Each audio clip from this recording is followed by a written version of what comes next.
NFL football season is finally here, baby. The Dallas Cowboys face off against the Tampa Bay Bucks on Thursday night as this podcast comes out. We're going to also be giving you some college football picks, some MLB picks, and some news as well. This is episode 163 of The Next Best Bet. For Brett, I'm Jake. Brett, we have taken a few different futures so far in 2021.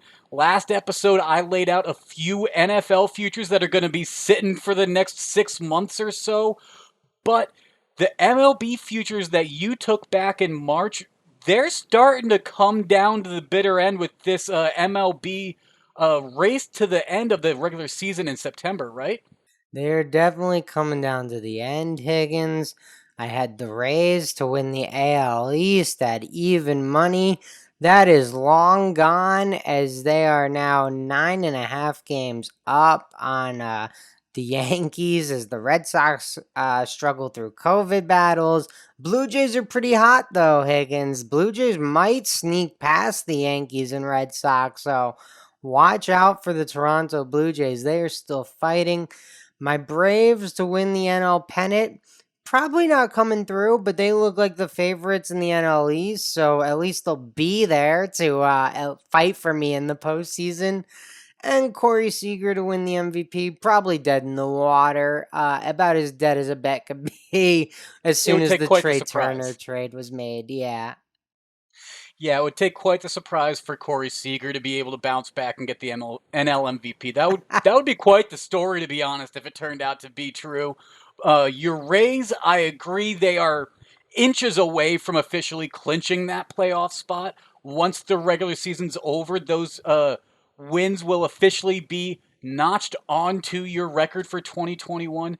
Taking a look at how we did last episode real quick, though, Brett, I kind of have to give an apology because the college football game that we were talking about between Ole Miss and Louisville on Monday night, I jumped the gun. I must have looked at the wrong line when I was writing down in the rundown because I had the correct spread and the correct money line listed.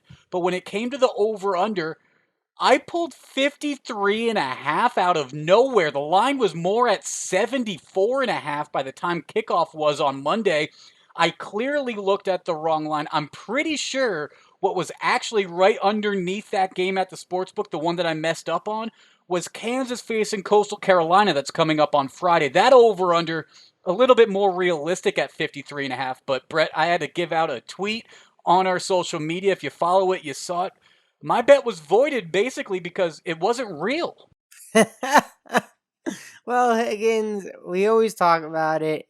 Know what you're betting. You clearly just had no idea. You just thought, hey, this is a great number. I'm going to attach it to this game. No, it happens to all of us once in a while, Higgins. So no worries. I am sorry, though, that your parlay lost, but I'm not really that sorry because it was my lone baseball win for like the last 2 months. I haven't bet that much baseball, to be fair, Higgins, but I have not been doing well. So to hit the Phillies plus 140, and actually they pretty much dominated that game, winning by almost 6 runs. So Phillies played really well. Louisville, however, did not play very well. Second half, a little bit better, but that game was over at halftime also, Higgins. So the Louisville game wasn't fun for you because you didn't get the bet, and wasn't fun for me because I lost the bet. The hypothetical over did hit, though, but it wasn't a real line. The Higgins Sportsbook line. There you go.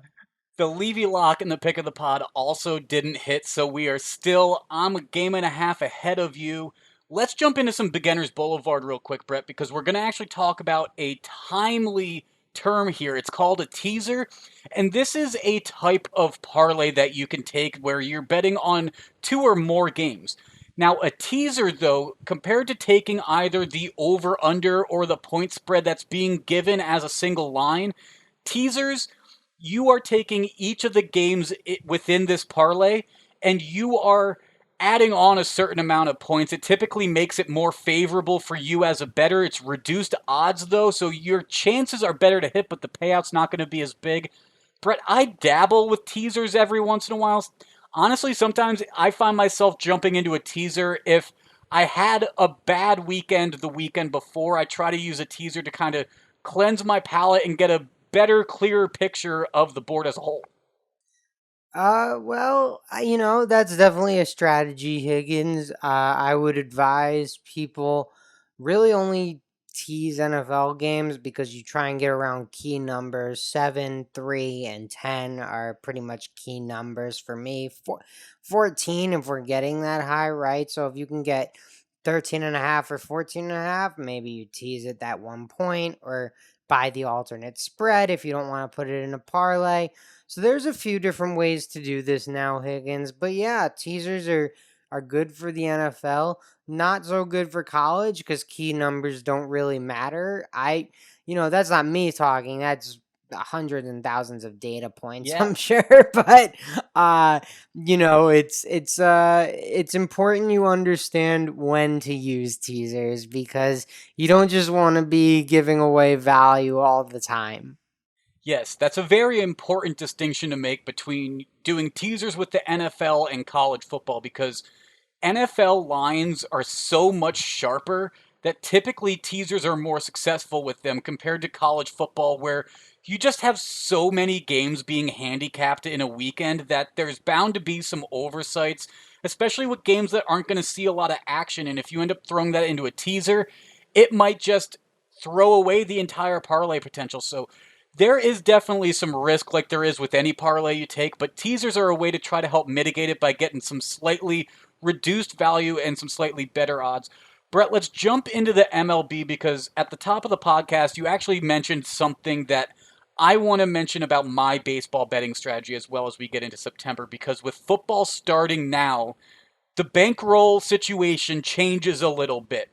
As you go through the summer, baseball is basically the only sport you have to bet a majority of the time. So your bankroll is being largely and solely directed at baseball. Now we've just had 2 weekends worth of college football. We have NFL starting on Thursday night with games on Sunday as well. The bankroll is going to be split between some different sports now, especially with the U.S. Open wrapping up with the semifinals going on Wednesday night. That's another spot that splits up the bankroll. So I look at baseball in September very cautiously because you have some teams that are absolutely out of contention. The games don't matter to them at all. You have some teams that are still fighting for something. And then you have other teams where the managers are really focusing on rest days and trying to put their teams in the best positions for at the end of this month when playoff pushes start. So I look at MLB in September really cautiously, and I'll only be taking one, maybe two picks per podcast for the rest of this month. But I still do pay attention to baseball in September, absolutely, because I love betting playoff baseball, betting on series in baseball, betting on the one and done playing games potentially. I love all of the different scenarios that playoff baseball offers you with betting because it's very different than the regular season day to day that you get. So my word of caution to listeners is just pay attention in September, but don't risk a lot of your money. Save that for some football. Maybe just prepare for the playoffs at the end of September.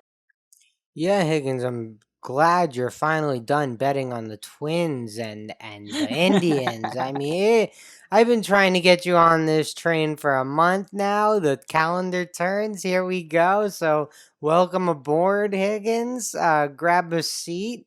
Watch some good postseason races, but we'll see you in October, baseball.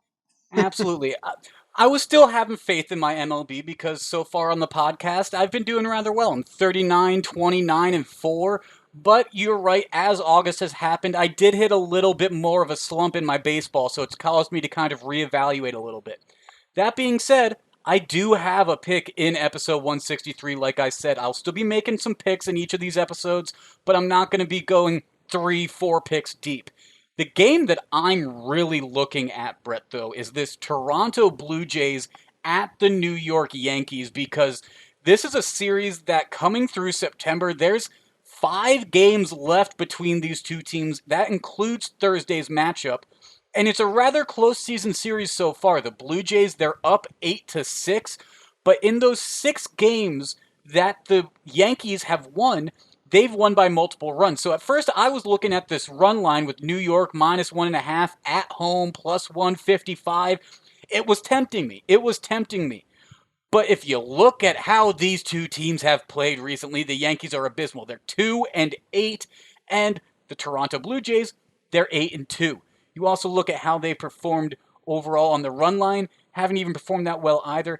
I think the Blue Jays are just going to win this game outright, actually. They've actually performed rather well on the season when they've been away dogs. They are 28-19 as underdogs. They're 36-33 on the road overall. And when they're on the road as dogs, they're at 500 at 17-18. I just really like, you mentioned how earlier those bats are hot. Semien has been a life and spark plug for that offense. There's been Guerrero, there's been Bo Bichette. That team has just a slew of hitters, and it just takes a few of them to start getting hot. I think they are, and they need to be making this playoff push. They are 12 games out of that AL East right now, which you mentioned earlier. You think the Rays have basically locked that up. I agree. They still have that wild card option, though. They have that possibility. A very talented team with the Toronto Blue Jays that I think deserves to be in the playoffs this year. The Yankees Blue Jays potentially is a playoff matchup, so it's got that September playoff feel potentially. I really like this one. I think the Blue Jays as the underdogs are going to get it done, though, especially you look at Jose Barrios on the mound. Since he's came over from Minnesota, he's really just pitched well for the Toronto Blue Jays, so I really like him against a guy in Nestor Cortez Jr. that hasn't been phenomenal for the Yankees. He's kind of their fill-in guy so far. Yeah, I actually disagree, Higgins. I think Nestor Cortez has been one of the Yankees' better pitchers all season long. He's short, like he'll only go 3-4 innings max, but he's been really good. He's had good relief appearances for them as well. So I kind of disagree, and that's a game I might have a different opinion on depending on how the Wednesday night game ends. Currently at this moment, Higgins, and this will be fun for anyone listening, but the Blue Jays are up 4-3 in the top of the eighth. I would have a tough time seeing the Blue Jays sweeping the Yankees in the Bronx. So maybe I would come back and take the Yankees, to quote unquote defend home field. But if the Yankees come back on Wednesday night and win that game, I think your bet makes a lot of sense. I think you're right. Of the two pitchers, I'd rather have Barrios on the mound for sure. But, I just had to defend Nestor Cortez a little bit. He's been really good for the Yankees. That's fair. I mean, I was a little critical of Cortez for someone that has an ERA under 3, but I mean, his role's just really amped up in his past 5 starts, and that's kind of where you see the leaks and some of these runs coming across, because he has been going over 5 innings per outing since the beginning of August. So you're starting to see 2 runs, 3, 4 runs kind of coming across the plate here and there. He still has had an outing or two where he only lets 1 run across the plate, but that's against a team like Baltimore. Toronto's a whole nother animal, I think. So I really like this. I was also looking at that over under at 9.5, but I'm just staying with the money line. I like Jose Barrios on the mound for the Blue Jays, so that's where I'm gonna be. But that's gonna be the only baseball game that I'm on. The other game that I was kind of looking at was the Dodgers versus the Cardinals. But Brett, we have so much data this late into the regular season on a hot team like the Dodgers that it's basically impossible to find some value. I mean, you look, if you want, even if you want to take the Dodgers to win by more than 1 run, it's -120 even though they're on the road. St. Louis, I don't have the confidence in to be able to back them, but I can't take that Dodgers value, and that's the only other game that I was really looking at. Yeah, I mean, I think if you're looking for a parlay partner, I'd probably look to the Braves playing the Nationals. But again, I'm not going to take Braves -210 on the money line just solo. Absolutely, absolutely. A White Sox Athletics game, that should be an interesting one as well, but that's going to keep me away. Brett, our money line magic that we are jumping into right now, though, we're going to actually change the name real quick for this episode. It's Mackenzie Milton magic, actually, is kind of what happened because Oh my God, this story. This is a game that happened on Sunday night as you and I were recording episode 162. So this would have been our Moneyline Magic last episode, but the game was just so outstanding. Mackenzie Milton coming in the way he did because a helmet popped off. He was only supposed to come in for one play, but he got going. They left him in. He's able to tie it up. They go to overtime. They stick with Milton. Don't end up winning the game, but oh my God, Notre Dame was up by 18 points going into the fourth quarter. And Florida State was able to push all the way back, force overtime, and only lose by 3 in a game that was not supposed to be this close. No, I mean, I want to give credit to Jordan Travis. He threw 3 interceptions, but he didn't look as bad as the stat line looked, to be Mm-hmm. honest. Like, I thought he made some good plays with his feet. I thought he made some good throws. So, yeah, you mentioned it, Higgins. 2 touchdowns, 3 interceptions, not great. His helmet pops off. Mackenzie Milton converts on a third down. They let him finish out the drive. They end up scoring a touchdown, Higgins. So you're like, all right, let's keep rolling with our guy. Mackenzie Milton has been a quote unquote Heisman finalist. I guess if like you make the top 8, you're technically a finalist. He's never been invited to New York, but he's Mm-hmm. been like in that, top 8 discussion. So obviously very talented, had a very serious knee injury a few seasons ago while playing for UCF. Dylan Gabriel took over. He hasn't looked back. But Mackenzie Milton, it was never a question of the talent. It was always a question of, is he going to be okay? Kind of like Alex Smith. And, you know, you see those guys get out there, you feel all the emotions. You're so happy, you're excited. And then the second they get hit, you're like, do not fucking touch that guy. It's one of those situations that even though if you're a Notre Dame fan and it's kind of coming down to crunch time, it's so hard not to root for a guy like Mackenzie Milton, who was a part of that UCF undefeated team in 2016, got injured in November of 2018. They thought not only was he potentially not going to be able to play football again, he was potentially going to lose his leg, not be able to walk right ever again. He They had 3 surgical teams work on that knee. He did the rest of the work to be able to get himself back on the field. An absolutely amazing, inspiring journey by Mackenzie Milton, and to be able to see it come full circle with him to be able to drive down the field like he did, it was very nice. It was very great. Notre Dame, obviously, there's a lot for that defense to not like about how they finished that game, though. So going into next week, I'm sure they're going to be a little bit fired up, but that was a very, very, very good Sunday night game on Labor Day weekend.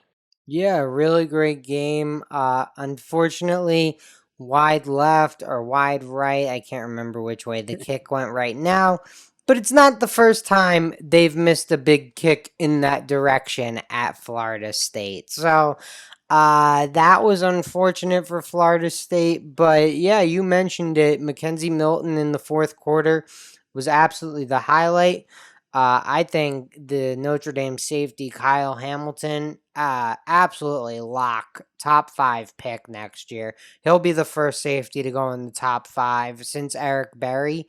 And I mean, this kid Higgins was all over the field. He had the 1 interception where I swear to God he came from out of the middle of the field and got both feet in somehow. I mean, he only need 1 foot in college, He but he got covered both. so much ground. He covered so much ground. I mean, you mentioned Travis threw 3 interceptions, but he didn't actually look that bad, and that's because Notre Dame's secondary looked really good at times, and I mean, Hamilton with that interception is just one of those occasions. But Brett, there is one other aspect of this game that was moneyline magic, because once we were in overtime, Florida State gets the ball to start. They get stuffed their first 3 plays, and so they're going to kick their field goal. And they ice their own kicker to challenge the play, end up being able to move the ball back up because instead of it being a fumble that pushed the ball back, it ended up being a incomplete pass. move the ball forward. And the hard part about this is the Florida State coach that iced his own kicker. His kicker made the kick the first time. And then, of course, he misses the kick the second time. Notre Dame makes their kick in the second half of that first overtime and ultimately win the game 41-38. But it was just an absolute spectacle from Mackenzie Milton getting his comeback to a head coach icing his own kicker. It was an unbelievable game. Very, very, very money line magic worthy, but we're about to jump into our college football picks here in a second. First, today's episode is brought to you by DB.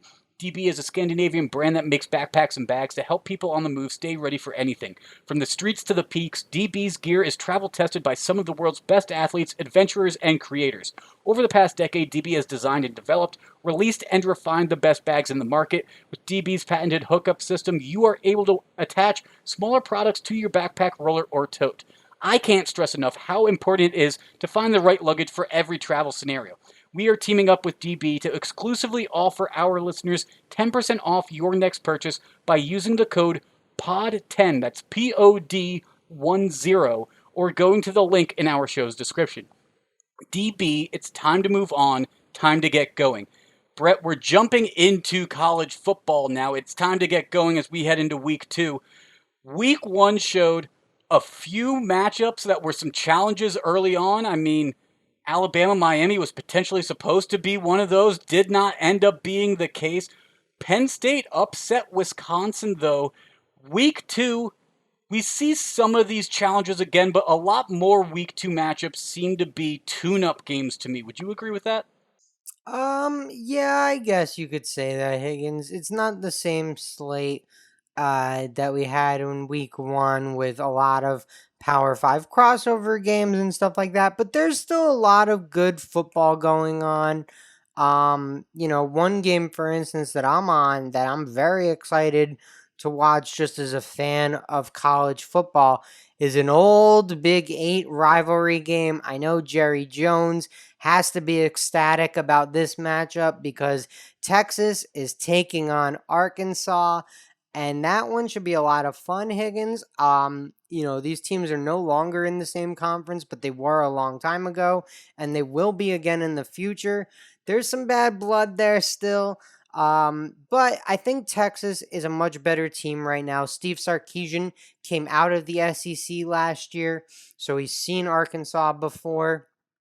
He knows Coach Pittman down there at Arkansas, who was again in the SEC prior to Arkansas at Georgia. So these guys have crossed paths. They've coached against each other before. There's not really going to be unfamiliarity there. Maybe a little bit amongst the players, Higgins. But I think Texas, better team, better quarterback, better running back, better wide receivers. So the 7.5 doesn't really scare me off. It's a rivalry game. I think both teams will come out ready to play. I might even be interested in the over in this game, but I'm not so sure about the Arkansas offense. And last week wasn't going to tell me very much based on their opponent. So I'm staying away from that, and I'm just taking the Longhorns minus 7.5. I also like the play, Higgins, because the juice right now is only minus 102, which is a lot nicer than that minus 110 number sometimes. It really is. I mean, it's basically even money that you're getting back. And Brett, I like that pick. Texas in week 1, they faced off against Louisiana Lafayette, who was a ranked matchup. Texas still covered their minus 8.5 in that game. Now, Arkansas did cover theirs, but they faced off against Rice, who, like you mentioned, it's a little harder to tell how good Arkansas was from that. So I agree with backing the team that already had a bit of a test to prove themselves against with a ranked matchup like that. Very interesting, and grabbing it at that minus 7.5 before it looks like it's going to move to that minus 8 is probably a smart call as well. I'm going to be looking at a ranked matchup, though, between Oregon and Oregon and Ohio State. I almost said Oregon State. That game's a little bit later on in the year, excuse me. Oregon versus Ohio State. This is number 12, the Ducks facing off against the number 3 Buckeyes. And I really like the over in this. It's 63.5. And if you think about how these teams played last week, there's a little bit of an incentive for why that over should be an easy hit, in my opinion. First off, Ohio State scored over 40 points against Minnesota, and I think they're able to do that again against Oregon. Oregon hosted Fresno State in week one. Fresno State was able to put up 20 plus points against Oregon, so I don't see Ohio State being held to really under 30 points. I could see them maybe getting to 35, maybe 42. And the Oregon Ducks, they, as their quarterback said, quote, weren't firing on all cylinders. And so there is a lot to work on in practice this week to prepare for that Ohio State game. I think they're going to come back out a little bit more resolute. Ohio State also allowed 31 points to be scored against them by that Minnesota Gophers team. So I think that defense still has a lot to prove to me before I back away from some overs in this Ohio State, in any Ohio State game, really, as we head forward, because Ohio State's offense is always known to be a juggernaut. They scored 45 points to start their season off. I think they're going to be a 40-point scorer pretty regularly again this year. And if Oregon can put up 20-something points, get 3, maybe 4 touchdowns, it's an easy hit on the over, in my opinion. So 63.5. The number sounds big, but don't let it get you too worried. I think that there's potential for a 70-point game here. Yeah, I think that one could be pretty high scoring. You mentioned Oregon's quarterback Anthony Brown. He's an interesting player to watch, Higgins, because a lot of people thought maybe, just maybe, he could be a Heisman dark horse. He runs a little bit, he throws, he's a fifth-year senior. He has plenty of skill around him. C.J. Verdell came back in the backfield, a great pass-catching back for Oregon. So there's a little bit, I'm not going to call it real Heisman hype, but there's some people that have some long shot bets on Anthony Brown, and a win in Columbus, Ohio would go a long, long way to his Heisman candidacy. It would definitely bring that name up into a little bit more of a mainstream conversation than a long shot conversation, potentially. I mean, it wouldn't jump him to the front of the pack with Spencer Rattler and those types of names by any means, but it could move him to a middle of the pack, other quarterbacks still with a possibility. I agree with that. Another game, though, that I'm looking at, Brett, and we talked about one of these teams during Moneyline Magic, Toledo at Notre Dame.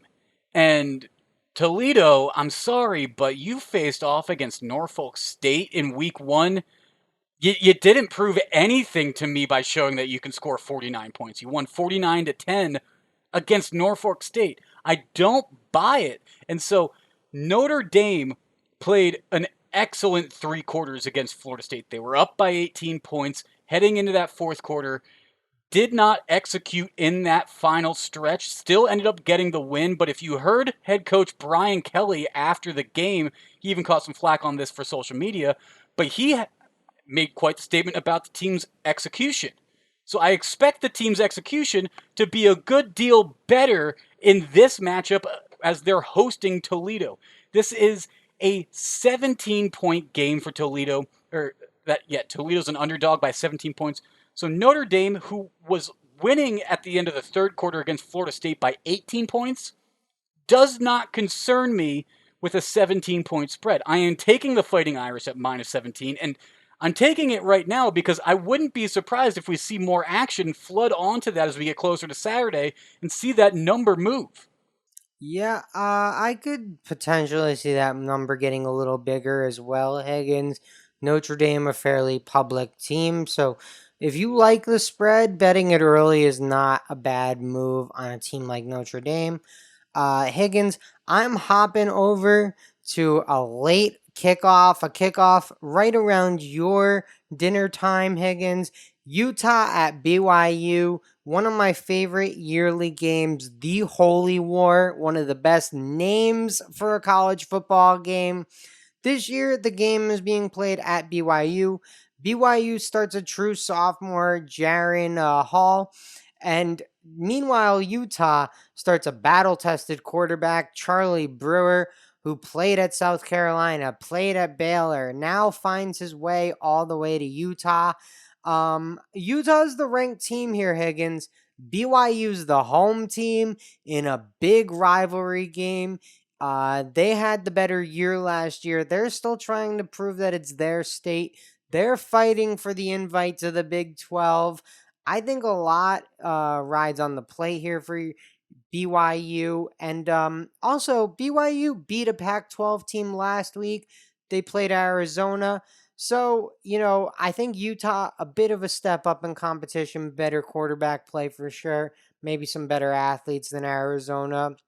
But I think this in a big rivalry game, the 6.5 is too much. And at even money, Higgins, no way am I turning that down. Even money plus points on the home team in a rivalry game? Yes, sir. Lock me in.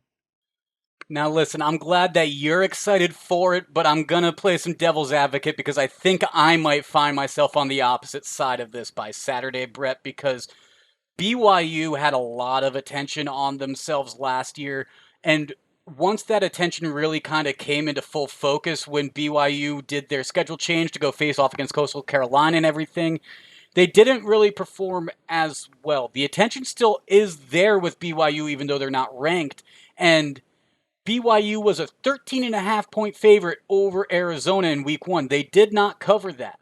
They are 6.5 point underdogs against Utah right now.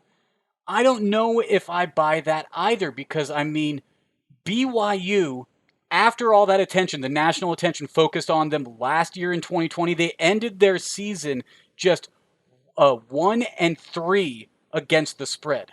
So they only covered against Boise State in that -5.5, 51-17 route against Boise State, but they didn't cover against Coastal Carolina. They didn't cover against Western Kentucky. Didn't cover against San Diego State. So didn't cover against Arizona either. I don't know. The proof needs to be a little bit more in the pudding for me with BYU getting back to the name that they had last year and the recognition they had last year. I need to see it. So if I'm on that game, I'll probably find myself with the Utes. But I love your energy with that pick. That's just honestly Higgins, in my opinion, right? I don't claim to be an expert crunching all the numbers. I'm watching these teams play. I'm gathering a lot of stats and info for my day job, right? And trying to give everyone the best information possible. That's a bad line for a rivalry game. If you're the home team, you should be getting 3 points to begin with. So maybe they think this is a 9 point game, but you're still going to give me a touchdown as a home dog for an in state rivalry game. I mean, this isn't like Syracuse and Buffalo, right? These teams are much more on a level playing field. And I have to be honest, Higgins. I think the number is too big for the circumstances. Now, look, everyone loses bets here and there. You laid out some great information. BYU's not been covering spreads. Their last 4 games, they've only covered one. But I can argue slightly different team, opening week of the season, quarterback's first start. Tough to cover 2 touchdowns against a Pac 12 school. So, there's some reasoning for that not covering last week, but yeah, you have every right to be nervous about BYU. I'm all in. Well, Brett, surprisingly, Utah versus BYU, it's not going to be the only in state rivalry game that we're even going to talk about here because I'm going to be moving a bit closer in your direction, back towards the East Coast. Staying in the Midwest, though, staying in the landlocked areas, we're going to Iowa. The Iowa Hawkeyes traveling to face off against the Iowa State Cyclones. This is a top 10 matchup between these two teams. It's their 68th time facing off against each other. And Brett, it's really interesting when you look at the history of these two teams because everything points at you should be backing Iowa. They win 2 of every 3 times that these teams have played. They've won the past 5 times that these teams have played. They've won 7 of the past 10 times that these teams have played. But they didn't play in 2020 because COVID did not allow their interconference play. So the yearly streak since 1977 that they had playing against each other, that Iowa had dominated, that streak was broken. Iowa State focused on themselves last year. Who knows? Can they come back and respond? They're -3.5 point favorites in this game. And that scares me right now as of Wednesday night, Thursday morning, Brett, as we get closer to Saturday, because everything I laid out points to why maybe Iowa should be the favorite. But to the 3 point home field advantage that you just mentioned with your last pick, that basically makes this one a pick 'em if it wasn't at Iowa State. But if you look at how these two teams have played last year and last week, they both hang their hats on their defenses. Both of their offenses barely eclipsed 300 yards on the day in week one. Their defenses were able to hold both of their opposing teams under 300 yards. Iowa State won a 16-10 game. Iowa won a 34-6 game against a ranked Indiana team in week one. I think that these defenses are going to show up again. It's in Iowa. It's the battle for that state. I really do expect that this is going to be a showdown. This is going to be some of that classic hard-nosed football that we hear from the Midwest all the time. So that over-under is sitting at 46.5. Now, that's an NFL over-under number, and typically if you see that in college football, it raises a flag and makes you cautious, but I'm taking that under. I'll say it again. I'm taking an under. I'm I taking an under, know. Brett. I know. Well, you laid out some good reasons why. It is the battle for the Cy Hawk Trophy, Higgins. Not as good as the Holy War. Still a decent name. But I gotta say, Iowa State's roster, top to bottom, probably the better roster this year. Brock Purdy, Breece Hall, both probably going. I mean, I don't want to put too much pressure on them, but like both probably going relatively early in the NFL draft, probably day two picks for both of them.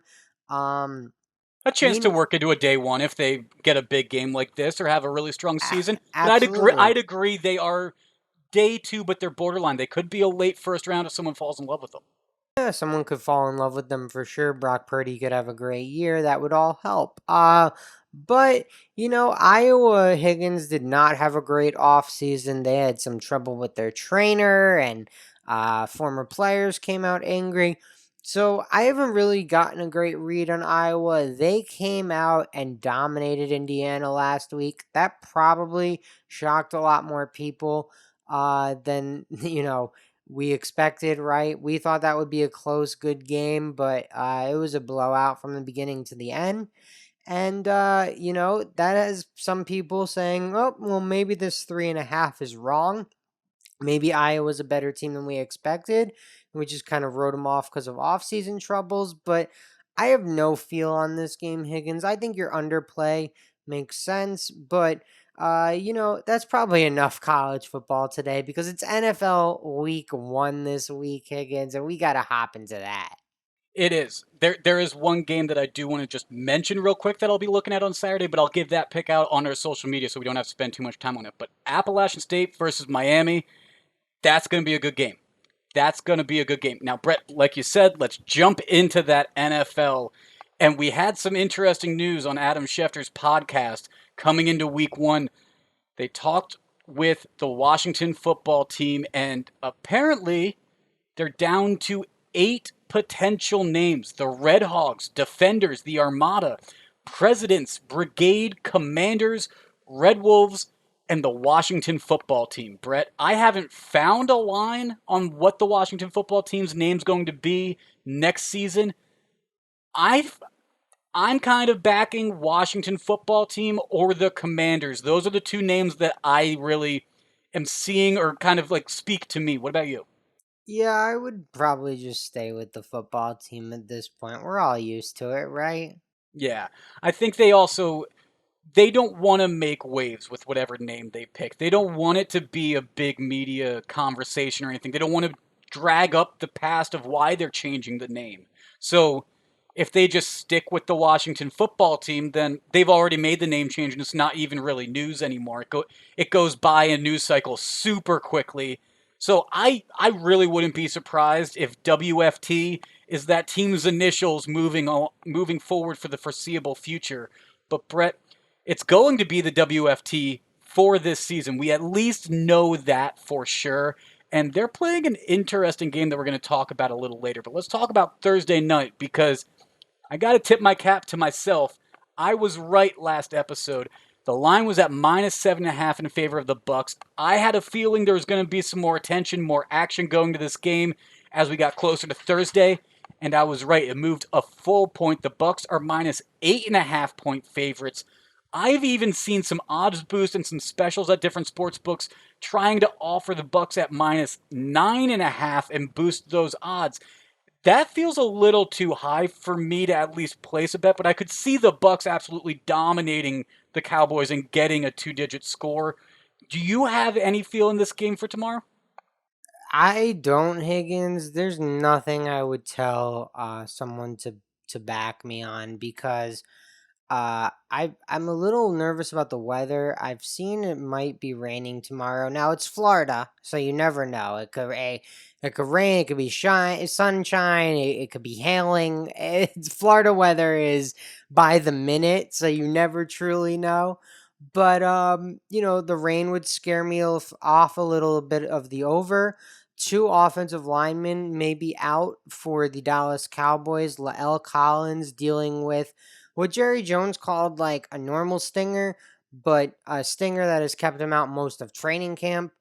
And Zach Martin was on the COVID list. Now, he could test negative twice in, these He's 24 not eligible hours. by Oh, Thursday, he's not? unfortunately. Okay, He perfect. he is vaccinated, but his testing He came didn't get back on the. Sunday. He needs a full 5 days, so Friday is when No, he would no, be no. He eligible. could have tested negative on Wednesday. I didn't see the report, but I was watching ESPN. I know he could have tested negative today and and had another negative test tomorrow AM.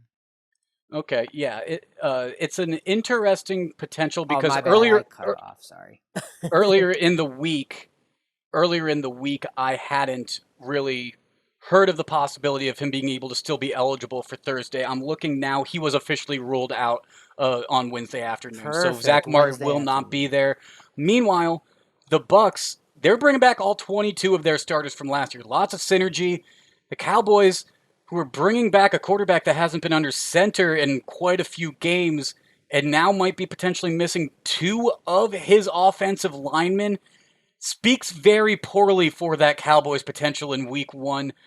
I'm still very much on that Bucks bandwagon for that game. I'm very much fade the Cowboys in terms of this season. If you remember, I took them to have under 9 wins total for this season, but I'm not doubling down on that -8.5. I'm sticking with my -7 that I bumped up and took -125 additional juice on last episode. I'm just going to sit with that one, I think. Yeah, no, that's a good call, Higgins. Chris Godwin, also questionable for Thursday night. He suffered a groin injury in practice on Tuesday.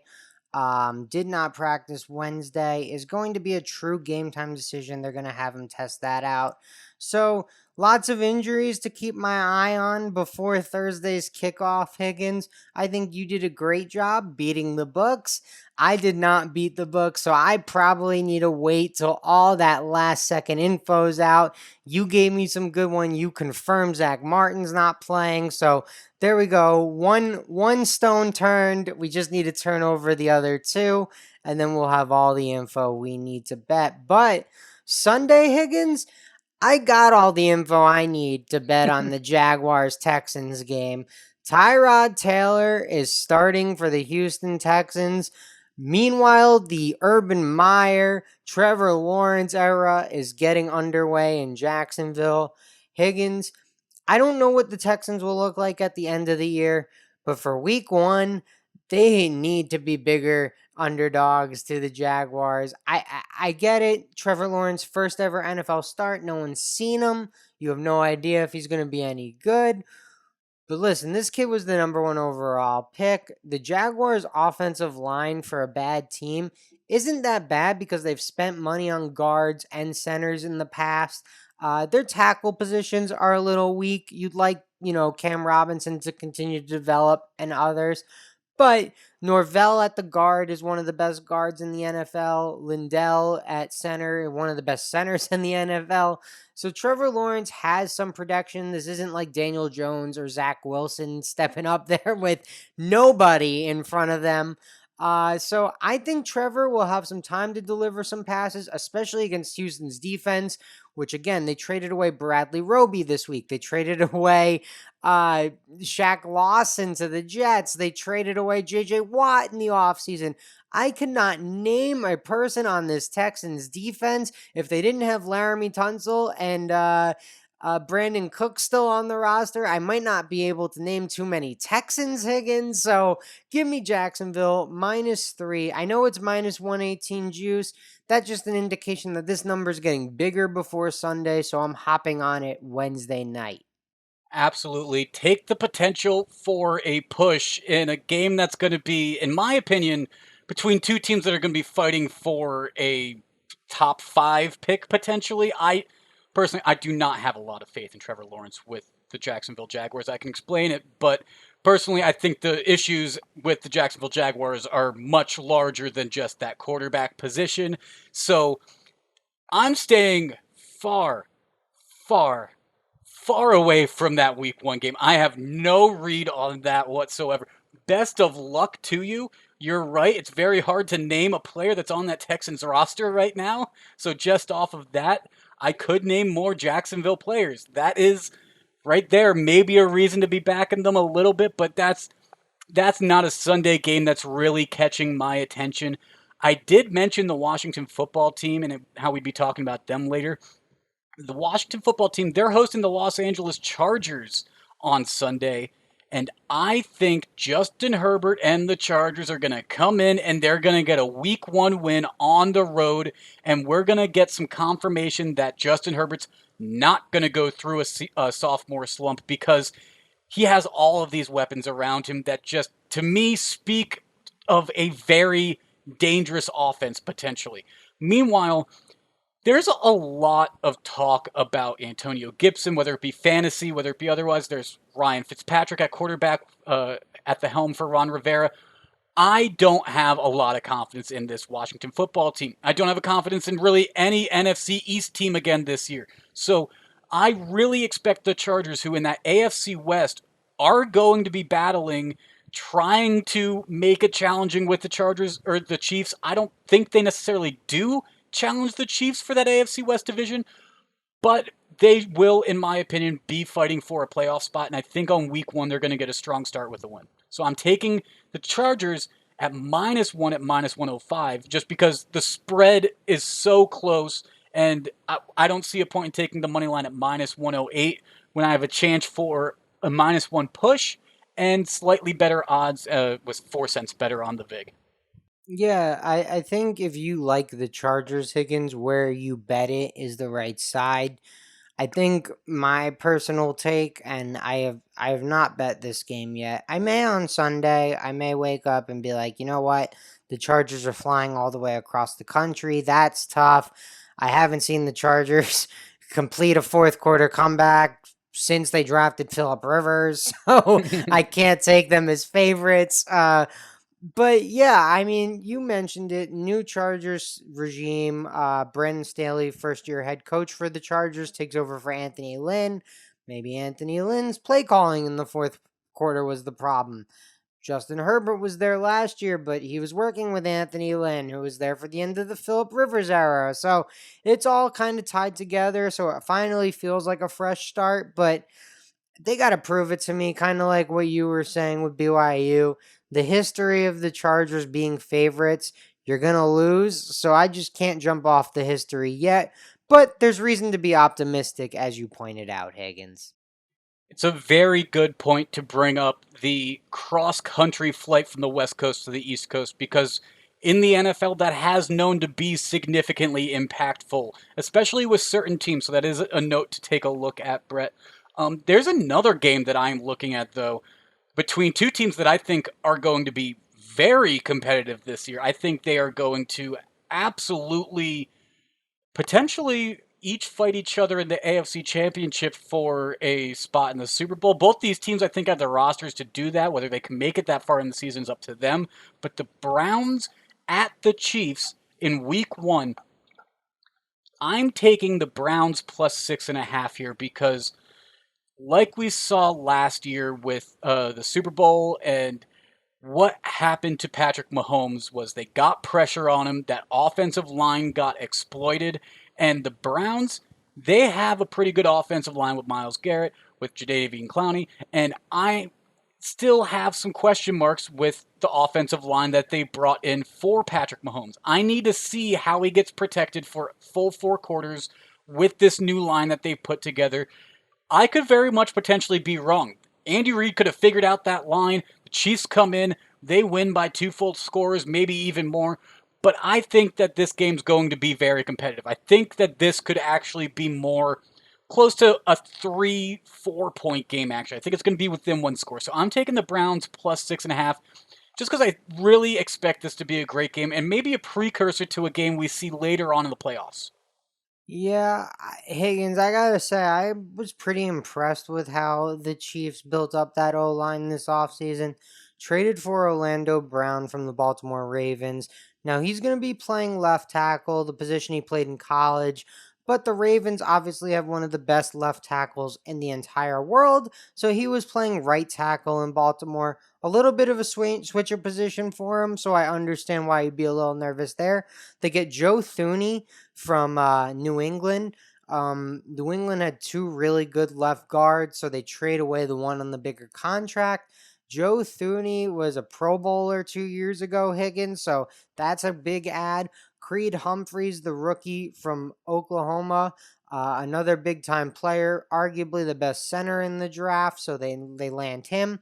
Trey Smith from Tennessee was a late pick in the NFL draft, but I don't think it was talent. I think it was more, character issue red flags. I think they might have gotten a steal there. I also think they're expected to get Duvernay Tardif back, who took off to be a doctor in Canada last year, which was really noble. But he was obviously a big piece as a starting guard on a Super Bowl championship team to go missing. So I'm with you, Higgins. The O line was a problem last year. I'm not as worried about it this year. I think you're right though in talking about the Browns pass rush. I mean, is there a better 1-2 punch in the NFL than Clowney and Garrett? Clowney's sack numbers aren't there, but I just those two guys coming after your quarterback. I do not want to have to deal with those problems. Yeah, then the fact that there are so many new pieces for the Chiefs' offensive line, to your point about Duvernay Tardif, he is expected to be ready for the season opener. He actually broke his hand back in the summer, so he was recovering from that, but he's expected to be ready. There's plenty of pieces that should be fully capable for that Chiefs line. I just don't know if all of those pieces will be cohesive in week 1 against a challenging defensive line like that. So I'm expecting it to be a bit of a closer game. It could come down to a final drive and the Chiefs end up scoring a touchdown instead of kicking a field goal, and I lose because I took plus 6.5. But I I do like the plus 6.5 here because I think it's going to be a very, very entertaining game. And also, my last name's Higgins, and the Browns have a guy with the name Higgins on his team, so I got to back him a little bit, right? Absolutely. Well, by that logic, go hop on the Bengals too. But I'm going to hop on one more game, Higgins, before we get out of here. The 49ers take on the Lions. This is a West Coast team traveling east, but not all the way east. They're only traveling to the central time zone. Doesn't have the same effect, but probably something I should be considering as well. The Lions this offseason, Higgins, I don't know where that team is heading. DeAndre Swift is expected to play week 1. Dan Campbell said he's good to go. But how healthy is he? We don't really know. He was injured a lot in training camp. He was injured this week. But like you said, all good to go right now. We'll see if he plays all 4 quarters. The 49ers expected to start Jimmy Garoppolo. I expect him to make it through this game because I don't think the Lions are very good. In fact, I expect I'll be fading the Lions a lot this year, Higgins. And opening day, a 7.5 point spread. I think San Francisco could honestly win this score game by 21. Now, I wouldn't bet it at 21, right? But couldn't you write the narrative that they win 42-21 and just blow them out from beginning to end? I could absolutely see that happening. I absolutely could see that happening too because we have a 49ers defense that should be rather familiar with Detroit Lions' new quarterback, Jared Goff. Now, that should mean that Goff is also familiar with that defense, but I don't have confidence in his cohesion with his new team, with anything that offense is really doing over in Detroit yet. And you got San Francisco coming back from one of their most injured seasons in franchise history. So that defense took a lot of hits last year to some very big name players. I expect them to be able to respond a bit better this year. -7.5. It's that hook that honestly kind of kept me off of that line, Brett. If it was down at -7 and offered a push possibility, I probably would have taken it at that key number. But at -7.5, I'm going to wait because we got some time till Sunday. Yeah, you have some time, Higgins. It's -110 right now, it looks like. So it doesn't appear that there's going to be a ton of line movement. I don't think the 49ers or the Lions are particularly public teams. So you might be good waiting to Sunday. You might still get the same line. They're also not states that have active sports betting markets set up Michigan. yet. Michigan does. California does not, though, which people would probably be a little bit more inclined to be betting on the 49ers this year than the Lions, if I had to guess. I would think so. All right, Higgins. Well, I haven't won a Levy lock in God knows how long. So why don't you lead us off with the pick of the pod? Okay, and I'm going to be shifting all the way back to baseball. The one baseball pick I made in this episode, we're talking about the Toronto Blue Jays and the New York Yankees. The Blue Jays, they have an 8-6 edge as of Wednesday before Wednesday night's game completes. They have an 8-6 edge over the Yankees in their season series. They also are 9-1 in their past 10 games, whereas the Yankees are 2-8 in their past 10 games. The Blue Jays are surging. The Yankees are fighting to stay alive in that AL East. I think that the Blue Jays are going to come in. The bats are going to be alive. And Jose Barrios versus Nestor Cortez Jr., give me Barrios. I'm taking the Blue Jays on the money line at +105.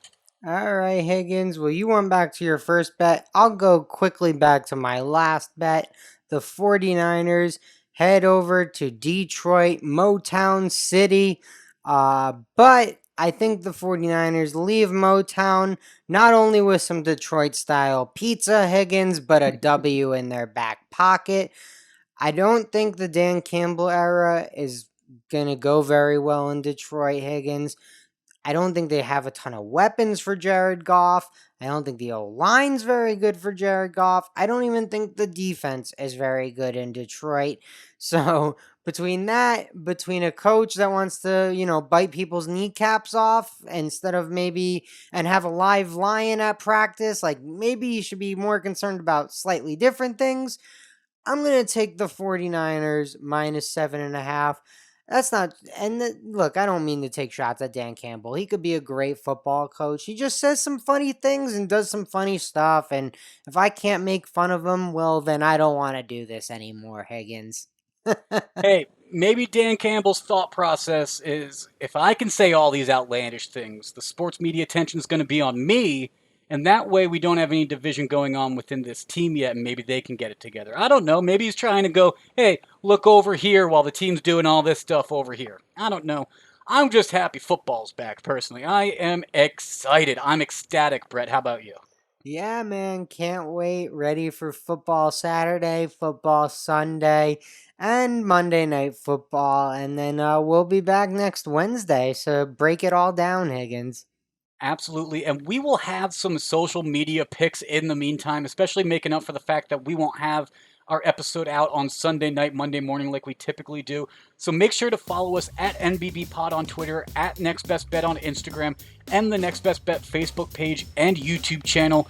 This has been episode 163 of the Next Best Bet. For Brett, I'm Jake. We'll talk to you again next week.